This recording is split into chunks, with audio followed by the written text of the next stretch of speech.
The views, thoughts, and opinions expressed in the podcast belong solely to the hosts and not the host's past, present, or future employers.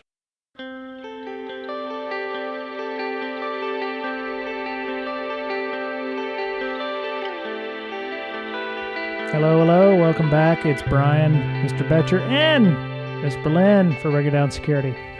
Yay. Yeah. Hello. Happy Easter.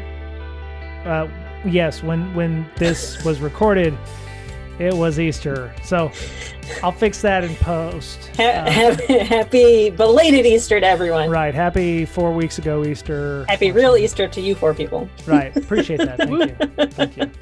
Happy fertility goddess pagan ceremony, whatever it is. Yes. Yeah. Never floats. Yeah. With the bunnies and stuff. That's right. So, Mr. Betcher, Miss Berlin, how are you doing? I'll start with Miss Berlin first. She's been on hiatus here for the last few weeks, working things out, some family stuff. It's better now. It's better now. Cool. I had a court Zoom meeting, so that was fun. Interesting. Twice. So yeah, that was not great, but interesting. It actually went, I think everything that I was going through went way faster because they were able to do it over the phone. Nice. That's the important thing. Whereas, I mean, I don't know. It was like, oh yeah, you have time for a call at 3:00 today. I'm like, all right. Maybe we'll see more of that. Maybe we'll see more of that in the future. So yeah. But everything's good now. Cool. Mr. Betcher, how about yourself? You're staying at home, got the wife. The wife's on the front line. She's necessary personnel. So is it you and like 4 kids? Yes. Oh my. She goes to work every day, almost every day. So she's out there with the face mask and all that. That's true. She's a pharmacist, so she's doling out medications for the sick folks. So that's good, and hope she stays safe. My oldest is going to work. Yeah. Now, yeah. But he works in the middle of a golf course or not around anybody, so it doesn't really matter. Right. I was going to say that we have people. If you have neighborhood pages on Facebook or whatever, people are bitching about, oh, the lawn care people are out, and are they really necessary? And I'm like, well, they're outside and they're keeping 6 foot of distance mostly. I'm like, what's the problem here? But some people just got to have something to bitch about, I think. So let's bring our interviewer on because damn it all. Let's bring our interview on this week. We'll ask him some questions and then get to the meat of our matter. Cameron Smith, welcome to the show. Hi, Brian. Thanks for having me. Right on. Pleasure to be here. Excellent. How are you doing? I understand that you're an extrovert. My apologies. I am an extrovert, and quarantine is super awesome. Quarantine's a new 4-letter word, I think. Yeah. It is. Yeah. It is. What even is quarantine? Just ask some people on social media anyway. Quarantine is what people should be doing to their data and their systems on network segments, but that doesn't happen. As we're going to talk about too close to common sense. Right. You put that up. Right. You put that up. You should. What's the social distancing for your data and your servers? That would be network 4 segmentation. segments. Is it air gapping? Air gapping. Yes. Is it? Ooh, nice. Turn it off. Put it in the closet. That's Success. right. That's right. Dump some engagement over. Dump some concrete on it and call it good. Yeah. So, how's everybody coping with all of this? I know by the time we record this, it'll be a month in the future and everything's done and nobody remembers what's been going on. But how have you been? How have you been surviving all of this? I'll start with Cameron because he's the extrovert. Poorly. So for my work, for the most part, as a consultant, I travel extensively and haven't been able to travel hardly at all, which is a blessing and a curse. Part of the job I like the least. I know everyone likes, I love travel. It's gross. So that's been nice, but ultimately just not seeing and interacting with people in meet space has been painful. I like in-person conversations, coffee, got lots of hobbies, lots of friends, just like to do real life stuff, and feels like a lot of life got put on pause. Yep. On top of interacting with my family all the time, every day, endlessly. So makes sense. Both a blessing and a curse. Yeah, Mr. Betcher has 4 kids. So are they taking care of themselves, or do you have to like flex your hours or work from 8 p.m. to 4 a.m. to make sure that you're still dad and everything? Well, the weird thing is that I have to be the teacher now, right? My wife and I share those duties. The teachers had a tough job at first, trying to get all the what do you call it, the assignments together and get the whole work from home thing going. So that was a huge job for them. But now I think they're kind of on easy street at this point. They just send the assignments and we have to do that. Throw it over the fence and call it good. Yeah. Yeah. So yeah, it's tough. Yeah. What's hard is having a senior that, he has like 25 days of school left and doesn't need any of these. He needs 2 of the credits to graduate, and he would rather work. So how do you convince him to actually do any of his work? He's like, I already took 4 years of art class. I don't have to do any of this stuff. Well, you're not wrong. I feel like I got a buddy who's got twin boys, 21. We're going to turn 21 on St. Patrick's Day this year together. Like, super Irish. Yeah. So it's going to be epic, right? Looking forward to this 2 decades. It's change. Mm-hmm. Well, you guys, super epic 21st, St. Patty's birthday. Cancel. At home. Yeah. Yeah. Yeah. Yeah, we were not actually supposed to record this weekend. I was supposed to be in San Diego looking at the house we should have closed on at the beginning of last month, but procedurally we're not allowed to, do a ton of stuff to get it ready for renters. And I mean, right now you can have people in the house, but it's like one at a time. So you have to do the air quality sample, and then they have to leave the house, and then you have to do the mold stuff, and then you have to tent the house for 3 days. And it's like you can't just get them all in there at the same time, because one, if you're tenting it while those people are in the house, you'll kill them. But specifics. Yeah, it sounds definitely Californian. The Right. Midwest, you can just be like, whatever, guys, you do you. Open the windows. Yeah. Yeah. So I wonder how this affects consultants, because usually they travel to do their job, and now they can't, right? Or do they? Well, 100%. It is both simultaneously very difficult to do your job, but at the same time, what's nice is the bump that people get from remote work. All the asynchronous communication, being able to explicitly set your schedule. I don't have clients that are asking me to come on site just to have me around, because at some point during the engagement, they're going to need me. So, I mean, I've had folks call up before and have me come out for a day or 2 because they're going to be transitioning a new system, or they're going to change infrastructure, or they need to do policy review, but they only have so much time with legal or whatnot. And so instead of just wasting all the time in between, and particularly when you work for yourself, that's a lot of the unbillable, unpaid time. That stuff's almost completely gone, which feels great. The downside is that I'm passing up on contracts because, like, going to the Beltway, for instance, real super slick contract I would have loved to have jumped on the Beltway. I'm not going through all those airports. It's just not happening right now. So it's a give and a take. I've got a lot more of my time back, which is nice. I can spend more time with my daughter, spend more time with my wife.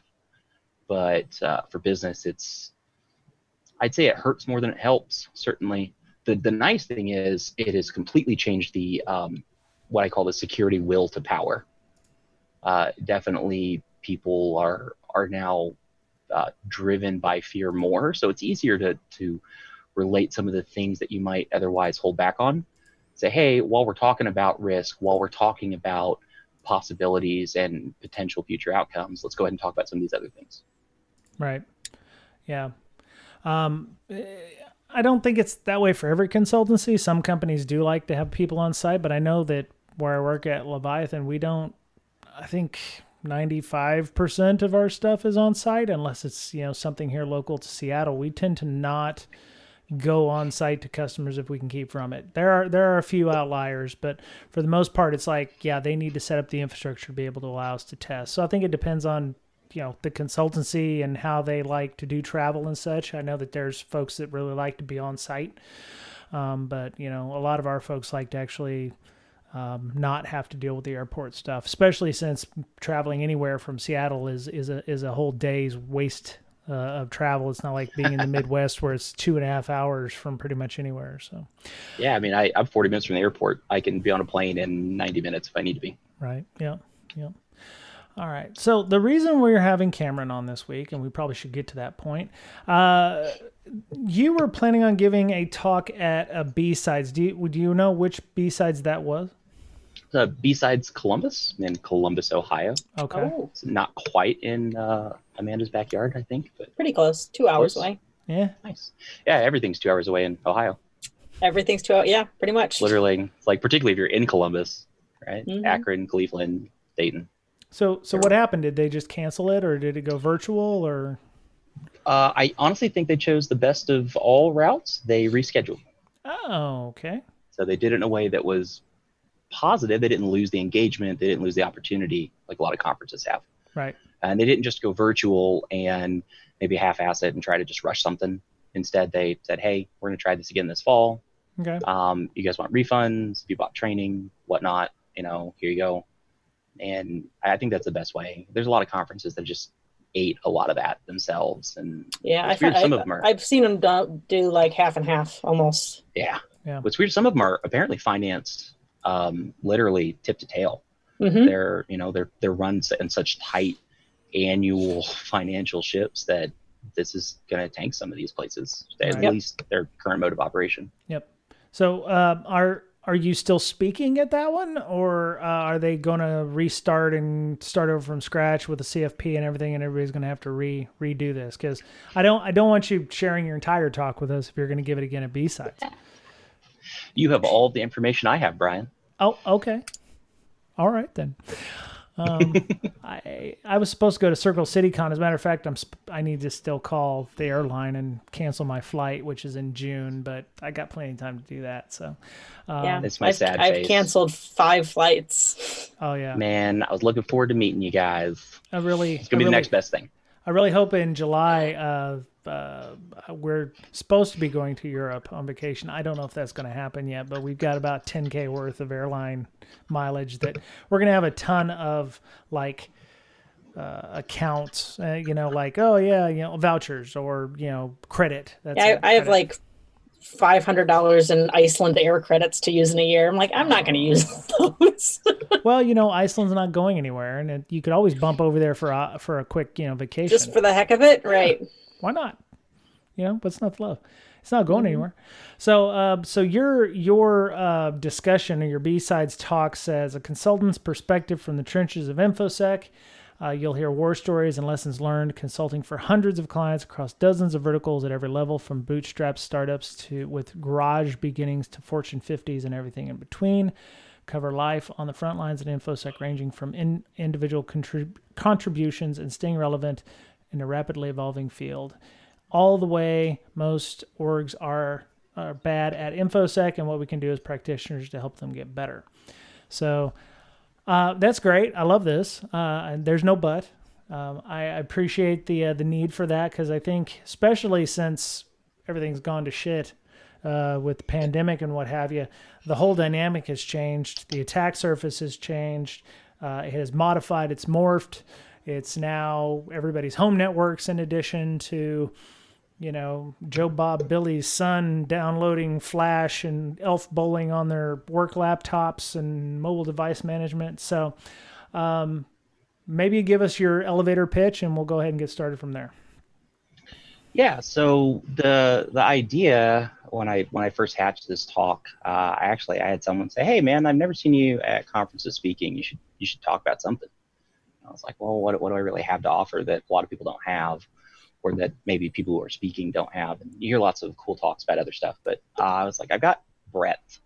So one thing that I can bring is I've done bunches and bunches and bunches of client engagements, short ones, long ones, big ones, small ones, and I was like, I can share what I've learned over time. When I was in the military, I know I learned the most from the guys that have been there a long time. And so it was one of the things that I appreciated. And there's a great parallel paradigm to cybersecurity. It's largely experience driven, largely driven by autodidacts who have learned it on their own and suffered and been burned. And so in theory, I can share that what I've done and what I've failed to do in times with other people, and they can make their own brand new mistakes instead of make my mistakes over again. Nice. That's awesome. So some of the highlights you wanted to hit was security is a really crazy industry. Constant threats, wild, wild west, still complacent and ignorant clients and dependents. What are the dependents in your thoughts there when you say, complacent clients or dependents? Is that their third parties or their fourth parties? So I like to differentiate between clients and dependents. The dependents are the folks that rely on you for security, but they're not necessarily your clients, right? Client's somebody I have a relationship with, somebody that is paying me to perform a service or to give them some advice or to implement a system, heaven forbid. So for the most part, that distinction is really important because you help clients accomplish what they're trying to accomplish because they're your client. There's a transactional relationship there. You're helping the dependents that you have, essentially, usually they're your clients' clients, right? You're helping them because if company A doesn't get something fixed, critical application B is going to break, and they sell that to maybe a bunch of small businesses. Common examples: accounting software, payroll software, logistics software, etc. Okay. So you mentioned resource and budget constraints. I'm assuming a lot of this was written before we all went work from home and everything. So not only is there resource and budget constraints, but there's new technologies.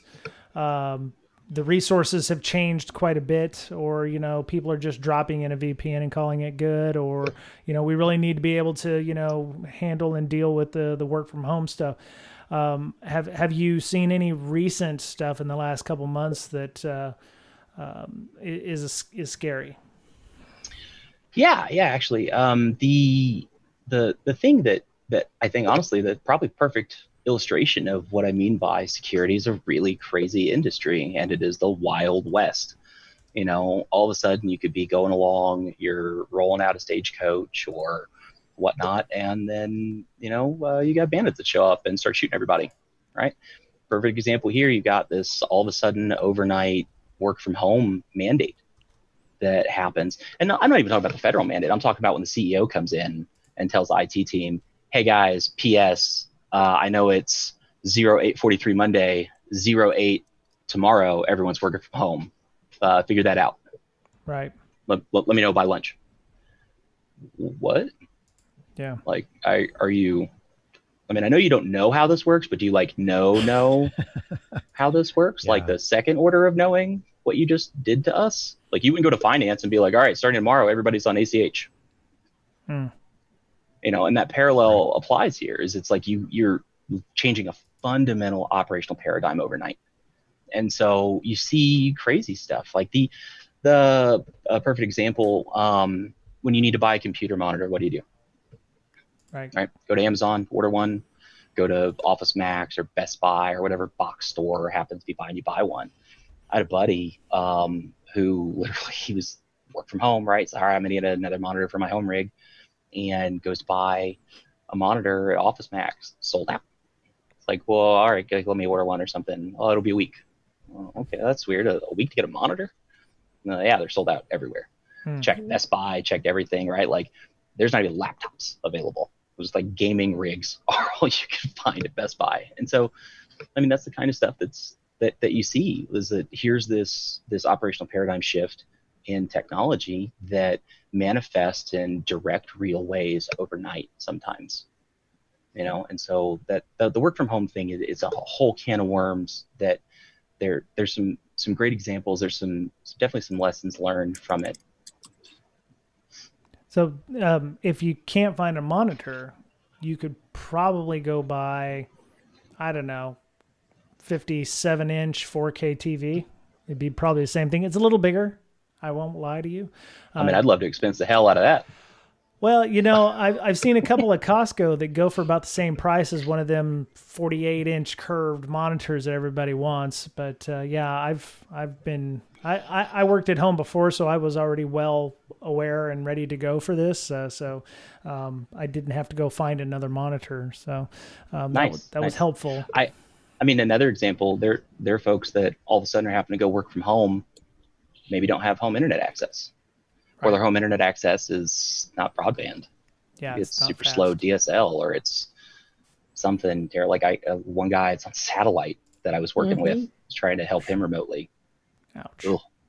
You know, so I mean, that's the kind of thing that you have to be flexible. You have to be agile, but you have to understand, like, as a security practitioner, if I was to talk directly to the security practitioners, like, you didn't do this.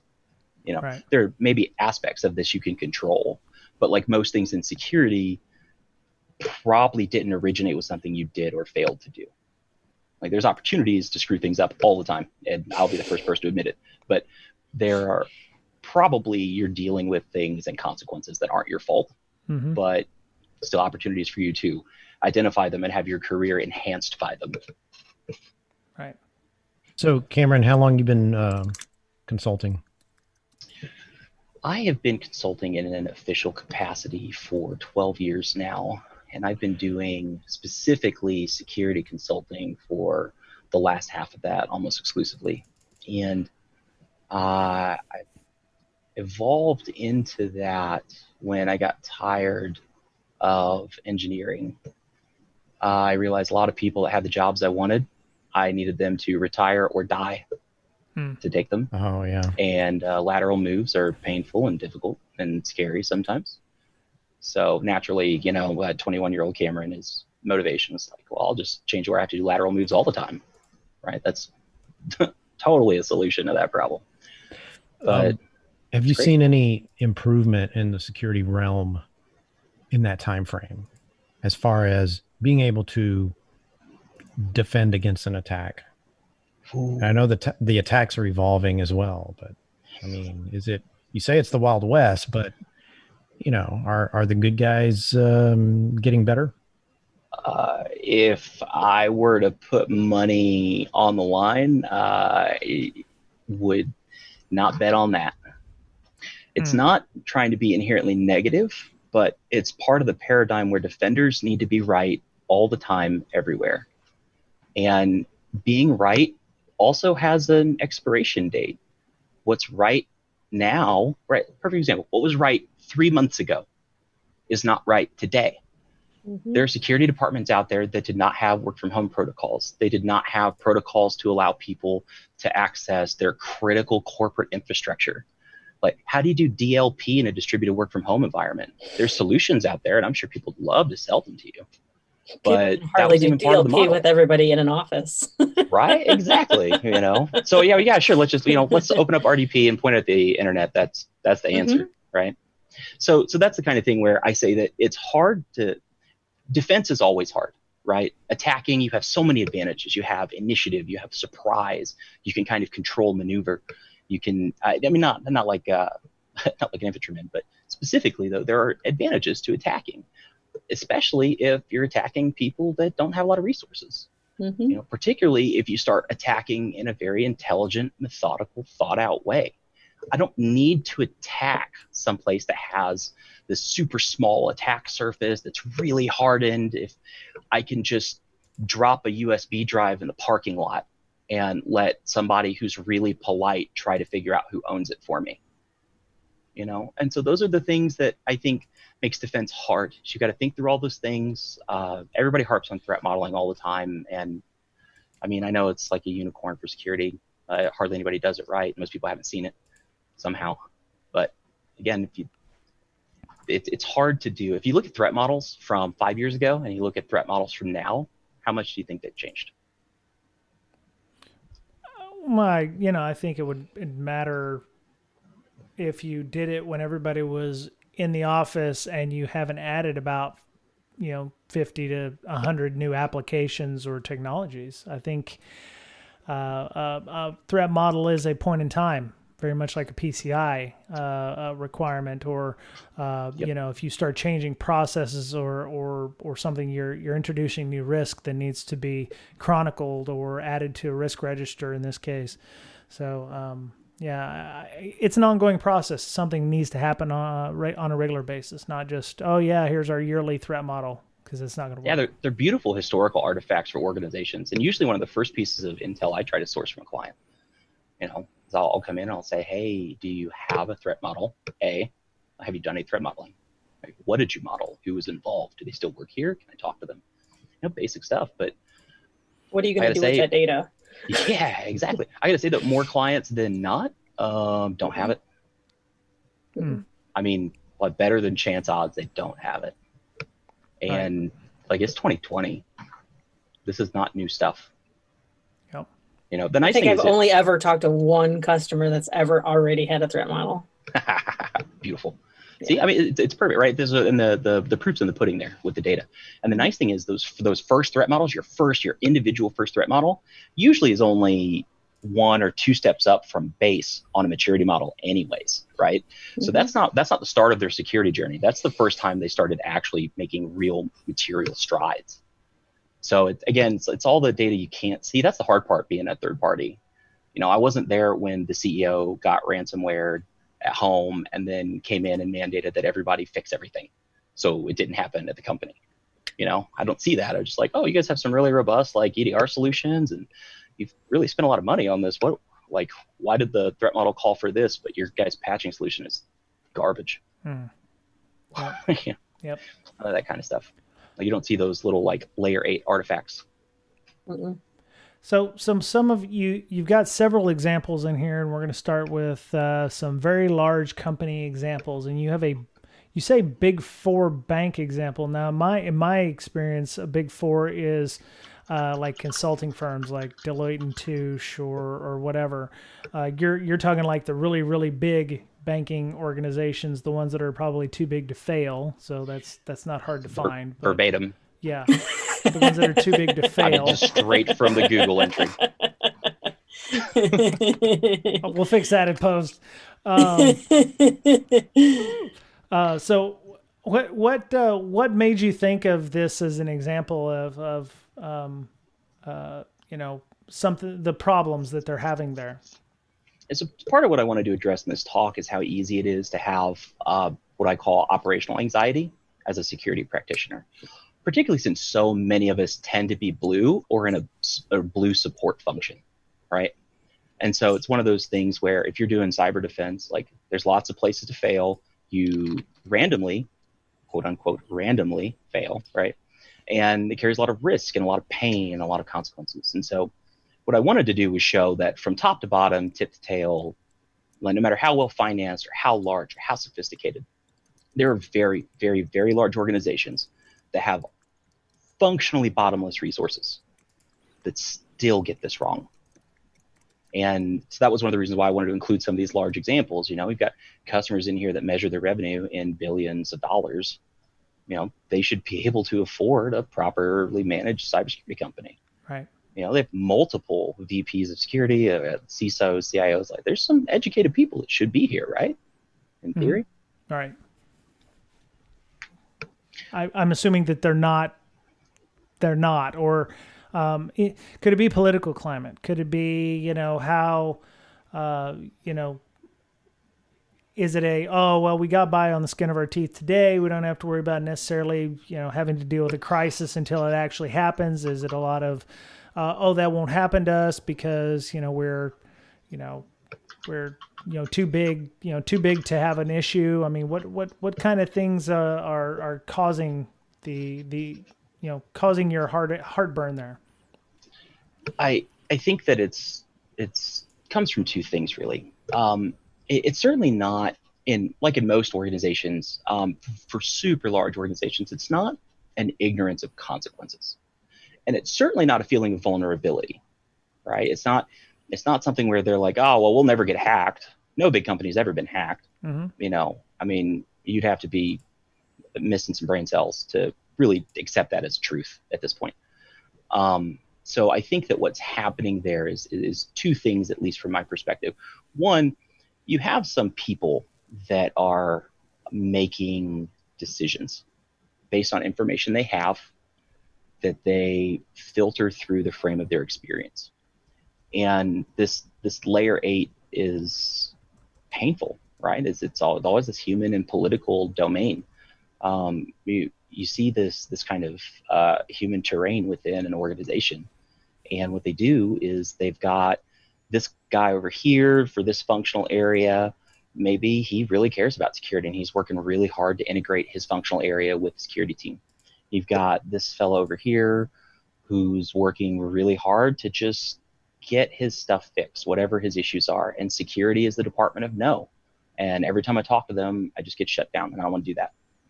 And then you've got people, on the board, you've got people in the C-suite that are making $1, $3, $5, $10,000 an hour.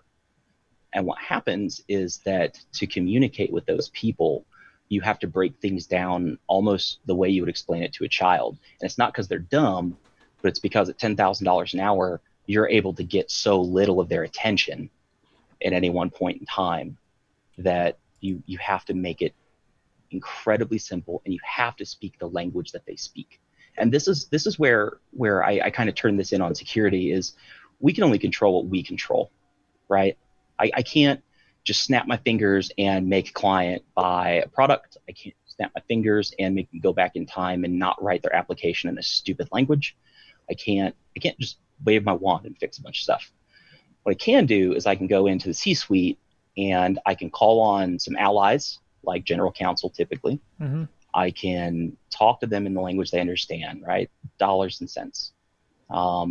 Peer group experience, not peers necessarily theirs directly, little people like capital P, other organizations their size, other CEOs their size, other CEOs of organizations that are that large, brand damage, contractual obligations. You can talk to them and say, hey, you have to worry about GDPR. He fell asleep by the time you got to pee, right? But if I say, if we lose even one European citizen's data, we're going to suffer millions and millions of dollars in damages. Right. And that can be done this easily. And you drop a USB drive, right? Whether that has any real material relevance to their situation or not, I just got another 5 minutes of that guy's time, and he might be paying a little bit more attention to what I have to say after that. You got to craft these little elevator pitches to these folks, even for people who are paying you to be there.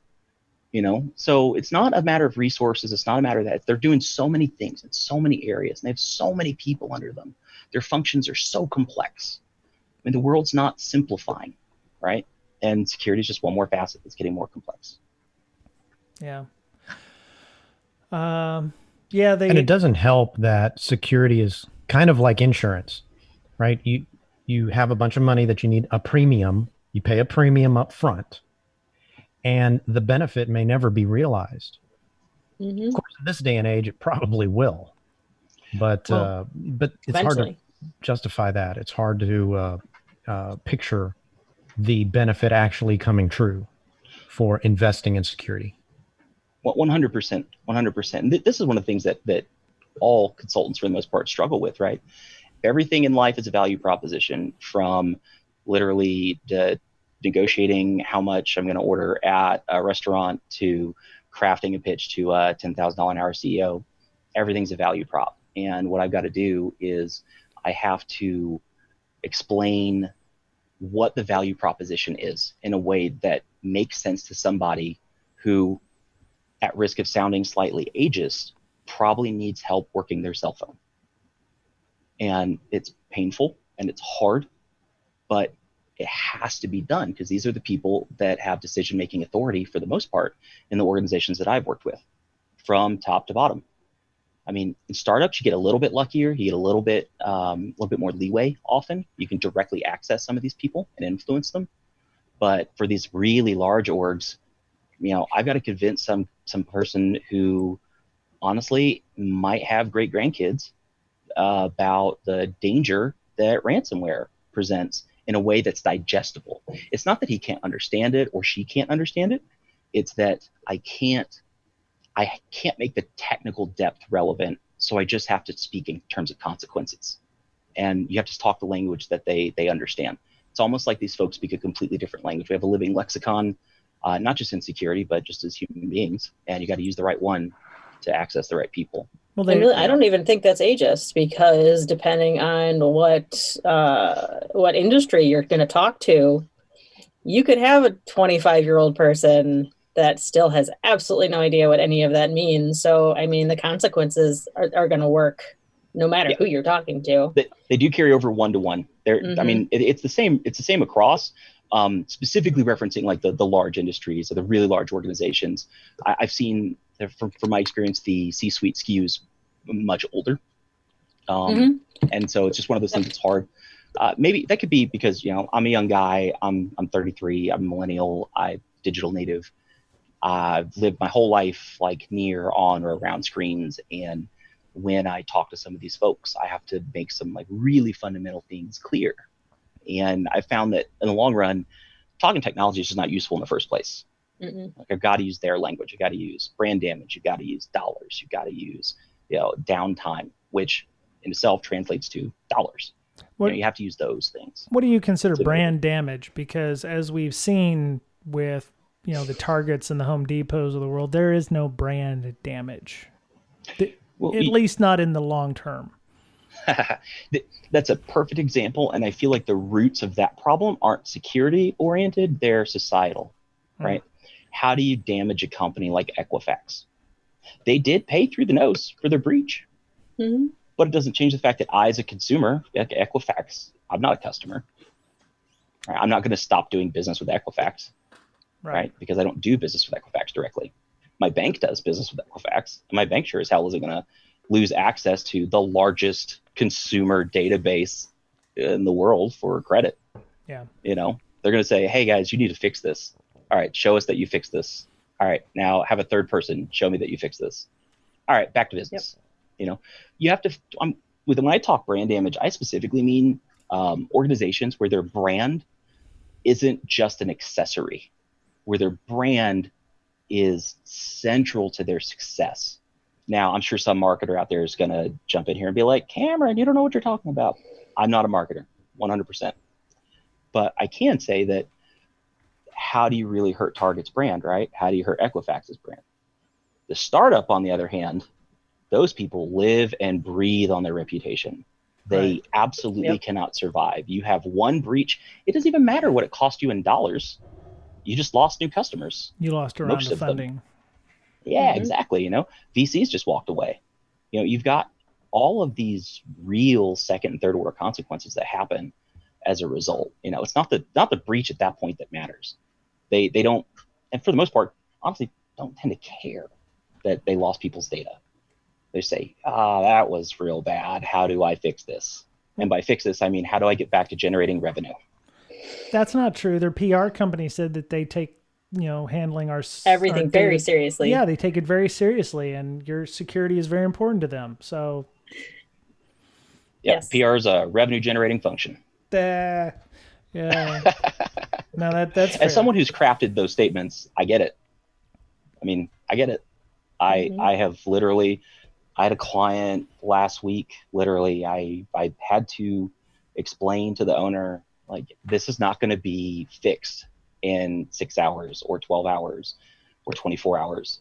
You need to be contacting a lawyer right now. You need to be contacting a PR firm right now. You need to do some actual incident handling right now, because you are hours and hours away from being right. And so those are the things that, like, as a consultant, my job is to protect those clients. Even if I have to recommend some things that it's like, yeah, maybe it's not consumer friendly, but frustrating. You just have to, whatever motivates them, and use that towards, making it secure. I think it's a lot easier to do that when you tell people to talk to lawyers.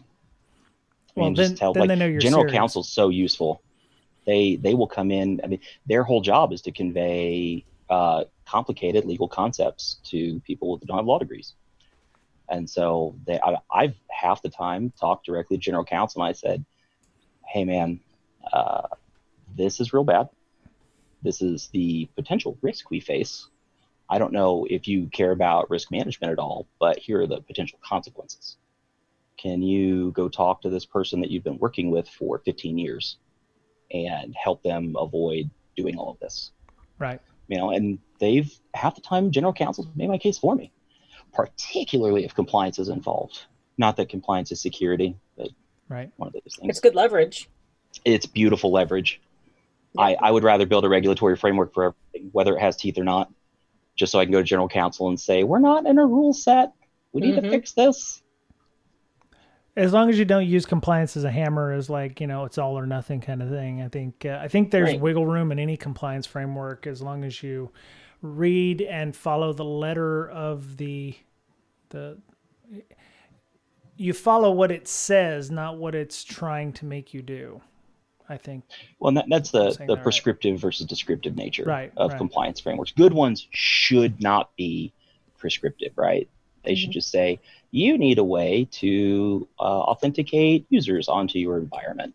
I'm not going to tell you if you need to use AD. I'm not going to tell you you need to use LDAP or some complicated IAM solution or whatever. I'm just going to say you need a way for people to log in. Right. And that hopefully it's super simplified, but I hope that most of the frameworks that come out in the future are like that. And I feel like frameworks actually are getting better, honestly. As we look around, they're getting more understandable, even if they're getting bigger. They're getting more understandable, and they're becoming less vague. Like, look at the technical controls that exist. Perfect example is NIST 800-171, right, from a few years ago, that was for defense subcontractors. There's 170 some controls in it, and so now all these defense subcontractors have to be 171 compliant. What if you're a tiny accounting firm that just supports primary sub? You're not going to have the staff or the budget to drop 170 controls in your environment that might be 10 boxes. But the new stuff that's coming out to replace 171, the CMMC, maps almost one for one to this NIST 800-171 framework. That's the middle of 5 compliance levels. All right, now, this is still new, and I'm still working through it as best I can. I've helped clients with it, but it's one of those things that I think that it's beautiful because it's flexible. Now that 10-person accounting shop just needs to be CBMC level 1 compliant. They don't need to have 170 security controls. They may not even need to have a SIEM. I don't know, that made some people's toes curl. Don't say that. Oh yeah, just buy it. SIEM as a service, right? Somebody will sell you one. Any good They came in, they set it up. It was a guy. He did it one afternoon. Yep. Nice. Yeah. Totally tuned. I don't know. All of our logs go somewhere. That's right. So that's what I was reading. The defense subcontractor example that you had in here. They just assumed their MSSP had everything under control, right? Yeah. That is one way to put that. Oh, we did a show on. Well, if you don't ask questions, you won't get the wrong answers. See, and so there's two, like that example. I mean, we can go over it at some point, but that particular example just goes to show, like, the world's complicated. The IT landscape is complicated. Within that, the security landscape is complicated. Yep. And you've got that many layers of abstraction between overall decision making, executive decision making, buck stops here decision making, and the boots on the ground that make your company work. Those layers of abstraction are not healthy in most instances. And that was it for part 1 of our discussion with Cameron Smith. I learned a lot about different industries on this episode. Part 2 next week, you're also going to hear about some different industries. If you work in these industries, you've been a consultant in some of these industries, I'd love to hear your feedback on Twitter or, send us an email. Maybe, you have other insights that we might have glossed over or missed. I'd love to hear some of those stories. Maybe we'll bring them up in a future podcast. Let us know, bds.podcast@gmail.com, or you can hit us on Twitter at Breaksec, BRAKESCC. You can follow Ms. Berlin at InfoSyster, INFOSYSTIR, Mr. Betchers at BetcherPwned, BOETTCHERPWNED, and you can follow me on Twitter at Brian Brake, BRYANBRAKE. Thank you to our Patreon members. Thank you for your continued support through these weird times, through the COVID times that we'll all come back to in our halcyon days and laugh about how we were all stuck at home for months, I hope. I'd like to thank Mike D., not from the Beastie Boys, of course, but Mike D. for being a new patron, new donor. His donation helps with hosting fees, paying for Libsyn every month, for the Zooms that we use, for the content, our various classes, our book clubs that we have. If you're interested in any of those things, we're trying to keep the community running up there on our Slack, and you can send us a DM to BreakSec or email us at bds.podcast@gmail.com, and we'll get you in there.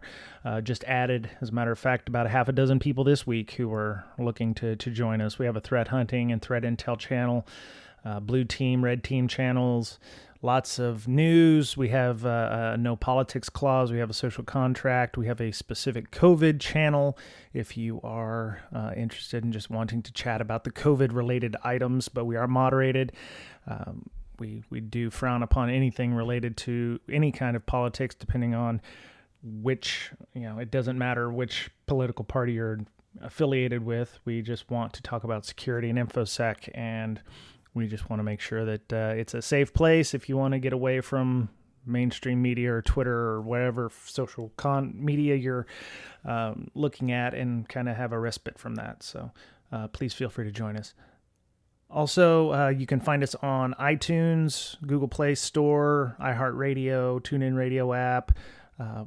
Please leave feedback where you can. If you can't give money to the Patreon ensures that we, have a little money to pay for our podcast and hosting and time and effort, but the podcast will always be free.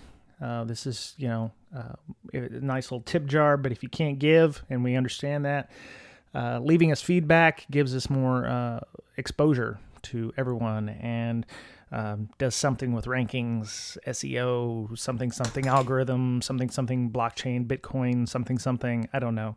I don't have a marketing degree, so and we'll probably never be in the upper right quadrant of Gartner or Forrester or whatever junk that is. So we appreciate everybody who can help out in any way, shape, or form.